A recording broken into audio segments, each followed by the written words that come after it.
आप सभी को जय मसीह की और इस चैनल में आपका स्वागत है। तो मित्रों, यरूशलेम में संकट का बादल मंडरा रहे थे। असूर का राजा सेनखेरे जो अपने सेना समेत यरूशलेम को घेर लिया था। चारों ओर डर और आतंक का माहौल बना हुआ था। लेकिन उस समय एक ऐसा राजा था जिसने अपने विश्वास और प्रार्थना के बल पर नेतृत्व किया और इतिहास में नाम ले आया। यह कहानी है यहूदा के राजा हिजकिय्याह का, जो असंभव को भी संभव कर दिखाया। उन्होंने न केवल विश्वास से अपने आप को बचाया, परंतु पूरे राज्य को भी विश्वास के द्वारा बचाया।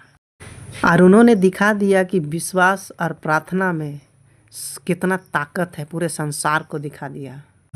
यहूदा का राजा का यह कहानी सिर्फ केवल ऐतिहासिक घटनाएं केवल नहीं है, बल्कि विश्वास और प्रार्थना का प्रेरणादायक संघर्ष है।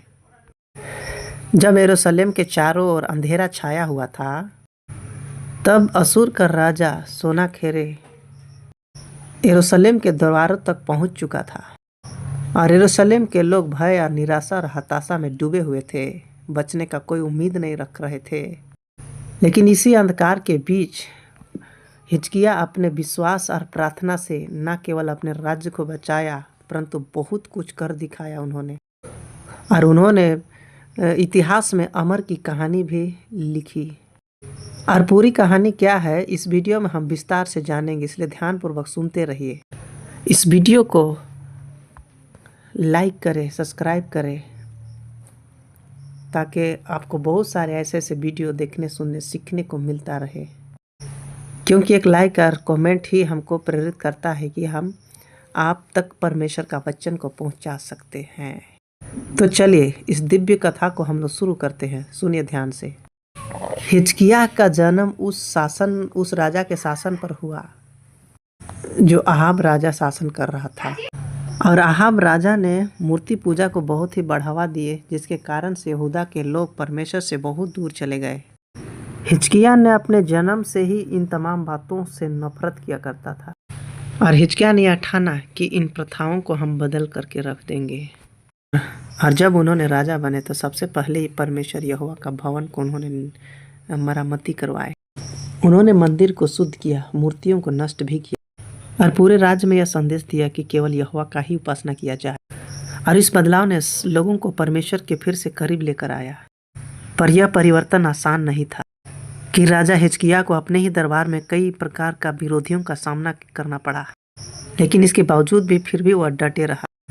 यहूदा में शांति का समय ज़्यादा लंबा नहीं, क्योंकि असूर का राजा सेनाखेरे ने कई देशों को अपने अधीन कर लिया था और उसने अब यहूदा की ओर अपना कदम बढ़ा चुका था और यरूशलेम के चारों ओर अपना सेना तैयार करके तैनात कर दी।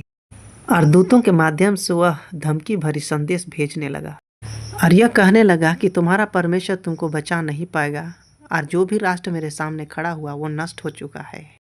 तुम अपने आप को समर्पण कर दो, अन्यथा तुम्हारे शहर को मिटा दिया जाएगा। यरूशलेम के लोग भयभीत थे, लेकिन हिजकिय्याह ने अपने डर के आगे घुटने नहीं टेके, परमेश्वर पर भरोसा रखा। वह तुरंत परमेश्वर के भवन में जाकर के यरूशलेम के मंदिर में परमेश्वर से प्रार्थना किया। हिजकिय्याह ने यहोवा के सामने घुटने टेकते हुए कहा, हे यहोवा, तू पूरे संसार का परमेश्वर है, तुझे सब जानते हैं। तूने सारे सृष्टि का रचना की। तू मुझको और इस देश को बचा, ताकि सब लोग जान सके कि तू ही पृथ्वी पर अकेला महान ईश्वर है। यह प्रार्थना केवल शब्दों का पुकार नहीं थी, परंतु इस प्रार्थना में विश्वास और नम्रता भी था। हिजकिय्याह की प्रार्थना का उत्तर परमेश्वर ने यशायाह भविष्यवक्ता के द्वारा दिया। राजा हिजकिय्याह, डरो मत, वो सोनाखेरे यरूशलेम में प्रवेश नहीं करेगा। मैं स्वयं लड़ाई लड़ूंगा और अपने लोगों को भी बचाऊंगा।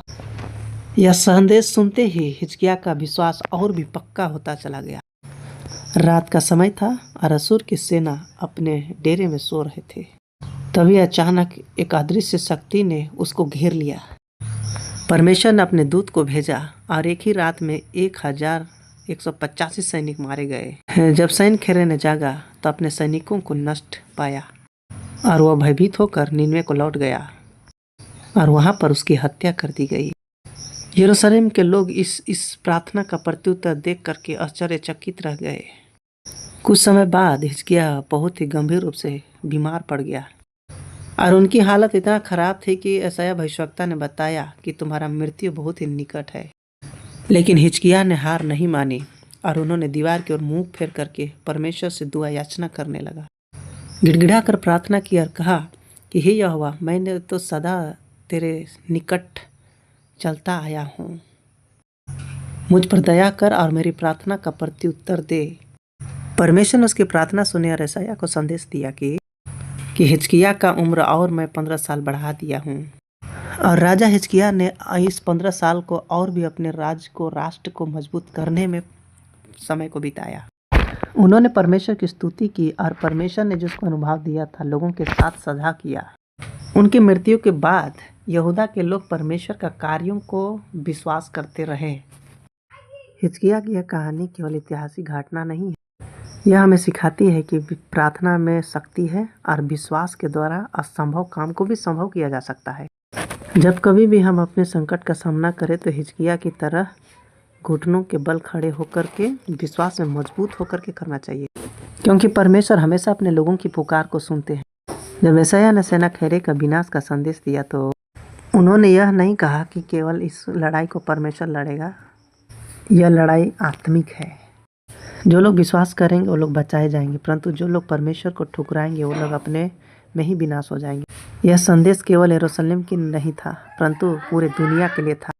लोगों में दो तरह की प्रतिक्रियाएं थी। कुछ लोग तो परमेश्वर के ऊपर विश्वास करते थे और कुछ लोग तो पूरा संदेश से भरे हुए थे। लेकिन हिजकिय्याह ने पूरे राज्य में घूम घूम करके लोगों को प्रोत्साहन किया और कहा, डरो मत, क्योंकि यह युद्ध हमारा नहीं परंतु यहोवा का युद्ध है। लेकिन उसने कहा, डरो मत, हमें केवल विश्वास करना है और प्रार्थना करना है, यहोवा हमारी ओर से लड़ेगा।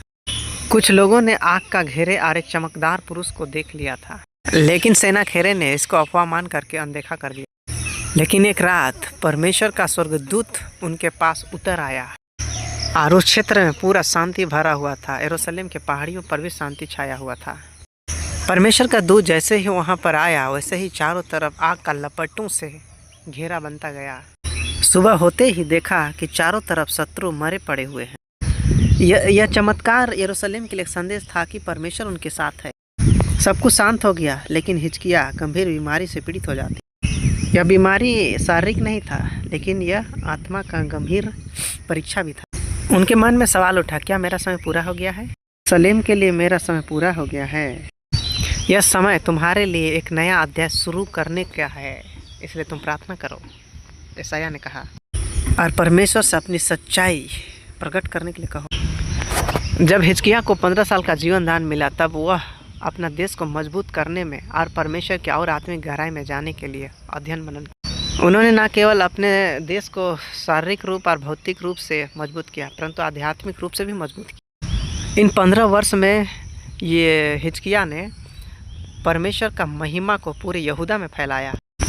उन्होंने नया मंदिर बनवाया, लोगों को प्रार्थना का महत्व भी समझाया। उन्होंने यह भी समझाया कि संकट के समय विश्वास और प्रार्थना बहुत ज़रूरी है।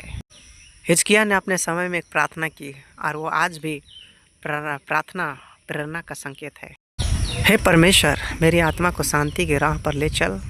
और उन्होंने सबके लिए प्रार्थना किया भी।